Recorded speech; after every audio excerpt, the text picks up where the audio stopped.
रात के घने अंधेरे में जब पूरा गांव गहरी नींद में था, तब भी कृष्णा हवेली जाग रही थी। हवेली की टूटी फूटी खिड़कियों से आती ठंडी हवा किसी अदृश्य साए की सरसराहट का एहसास कराती थी। अंदर की सीलन भरी दीवारों पर किसी का अक्स ठहरा हुआ था, धुंधला मगर मौजूद, जैसे अब भी कोई देख रहा हो। कहते हैं यह हवेली जिंदा है। कभी कभी रात के ठीक 3:15 जब सन्नाटा सबसे गहरा होता है, हवेली की सबसे ऊपरी मंजिल से किसी के पैरों की आहट सुनाई देती है, धीमी लेकिन ठोस, मानो कोई नंगे पैर चल रहा हो। कभी कभी बेजान दीवारों के बीच से किसी के रोने की हल्की आवाज आती है, लेकिन वहां कोई नहीं होता। हवेली की सबसे पुरानी अफवाह यह थी कि जो भी यहां गया वह वापस नहीं लौटा, और जो लौटे वे अब सिर्फ नाम के जिंदा थे। उनकी आंखों में एक खालीपन था, जैसे कुछ छीन लिया गया हो, कुछ अनदेखा, अनकहा। गांव वाले हवेली की ओर देखना तक पसंद नहीं करते। वे कहते हैं कि यहां अतीत की परछाइयां आज भी घूमती हैं, अधूरे बदले की आग में जलती हुई। और आज फिर एक नया कदम इस हवेली की ओर बढ़ रहा था। आज फिर किसी ने इस खौफ से भरी खामोशी को चुनौती देने की हिम्मत की थी। आज फिर हवेली ने किसी नए मेहमान का इंतजार किया था। दरवाजा खुला।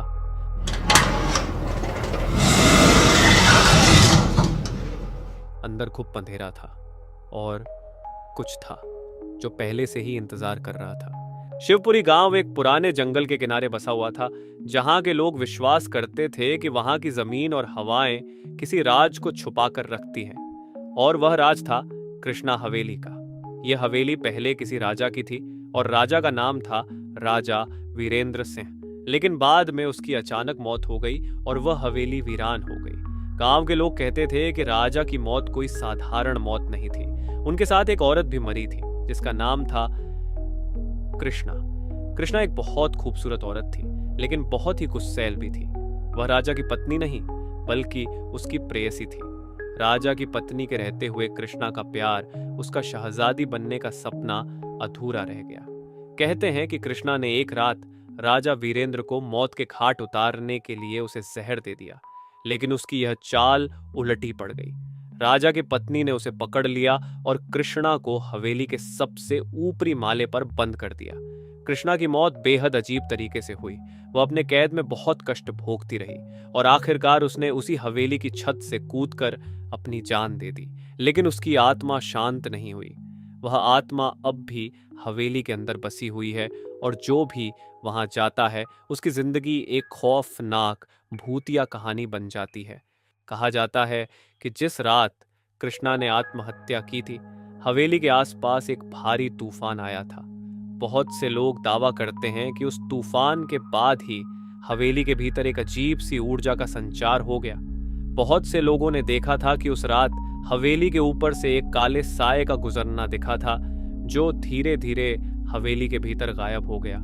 शिवपुरी गांव में एक युवक अजय आया था, जो पुरानी हवेलियों और भूत प्रेतों के बारे में अध्ययन करता था। वह एक रिसर्च के उद्देश्य से कृष्णा हवेली जाने का इच्छुक था। गांव के लोग उसे चेतावनी देने आए, लेकिन अजय ने सबकी बातों को नजरअंदाज करते हुए हवेली की ओर कदम बढ़ा दिए।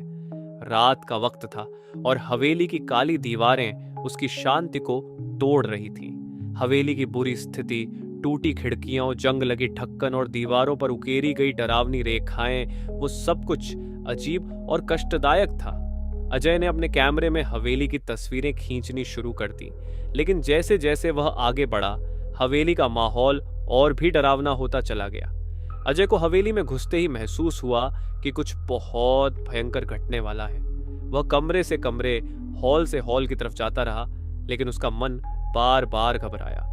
तभी उसने किसी के रोने की आवाज सुनी। पहले तो उसने सोचा कि यह बस उसकी कल्पना है, लेकिन जैसे ही वह आवाज पास आने लगी, अजय का दिल घबराहट से भर गया।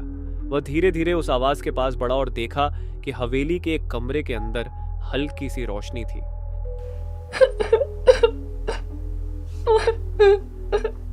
अजय ने कमरे में कदम रखा और देखा कि वहां कोई औरत खड़ी थी।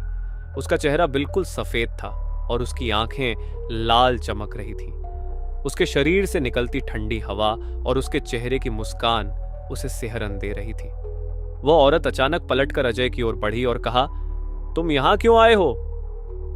अजय ने डरते हुए जवाब दिया, मैं केवल हवेली का रहस्य जानने आया हूं। अचानक औरत की मुस्कान और तेज हो गई और उसकी आंखें आग की तरह जलने लगीं। अजय को समझ में आ गया कि वह किसी साधारण इंसान की आत्मा नहीं, बल्कि कृष्णा की आत्मा थी। कृष्णा ने अपना बदला लेने के लिए उसे हवेली में फंसा लिया था। अजय ने अपनी पूरी ताकत लगाकर खुद को वहां से बाहर निकालने की कोशिश की, लेकिन जैसे ही वह दरवाजे तक पहुंचा, दरवाजे की चिटकनी अपने आप बंद हो गई। हवेली में हर तरफ सन्नाटा था, लेकिन फिर अचानक दीवारों से चीखने की आवाजें आने लगीं। अजय के रोंगटे खड़े हो गए। वह हर कदम पर सुन रहा था कि कृष्णा की आवाज उसके पास आ रही थी। तुम मुझे नहीं समझे, तुमसे बदला लूंगी। अजय फिर से कमरे में दौड़ा, लेकिन अब उसे महसूस हुआ कि हवेली का माहौल पूरी तरह से बदल चुका था।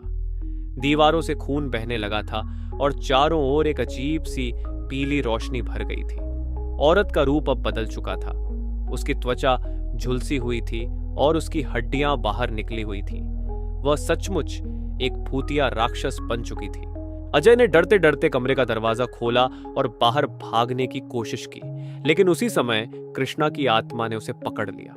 अजय को लगा जैसे उसका शरीर जकड़ लिया गया हो और वह उसे घसीटते हुए हवेली के भीतर वापस ले गई। वह पूरी तरह से शिकार बन चुका था। अजय का चेहरा अब हवेली के अंदर सड़ी गली दीवारों की तरह दिखाई देने लगा। वो आत्मा उसे अपनी चपेट में ले चुकी थी। वह पूरी तरह से हवेली में बंद कर रह गया और उसकी चीखें आज भी सुनाई देती हैं। गांव वाले कहते हैं कि अजय की आत्मा अब कृष्णा की आत्मा के साथ हवेली में भटक रही है और जो भी उस हवेली में जाता है वह कभी भी वापस नहीं आता।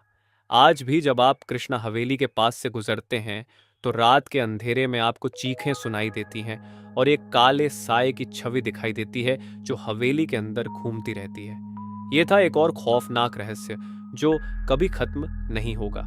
आज भी अगर आप रात के 3:15 पर इस हवेली के पास से गुजरे तो आपको वहां किसी के नंगे पैरों की आहट सुनाई दे सकती है। कोई है जो अब भी इंतजार कर रहा है। शायद अगला मेहमान आप ही हो। अगर आपको यह कहानी पसंद आई हो और आप और भी डरावनी सस्पेंस से भरी कहानियां सुनना चाहते हैं तो हमारे चैनल को सब्सक्राइब करें और घंटी दबाएं ताकि अगली कहानी की खौफनाक गूंज सबसे पहले आपके पास पहुंचे। क्या आपके पास भी कोई सच्ची या डरावनी कहानी है? हमें कमेंट में बताइए और हो सकता है कि हमारी अगली कहानी आपकी हो।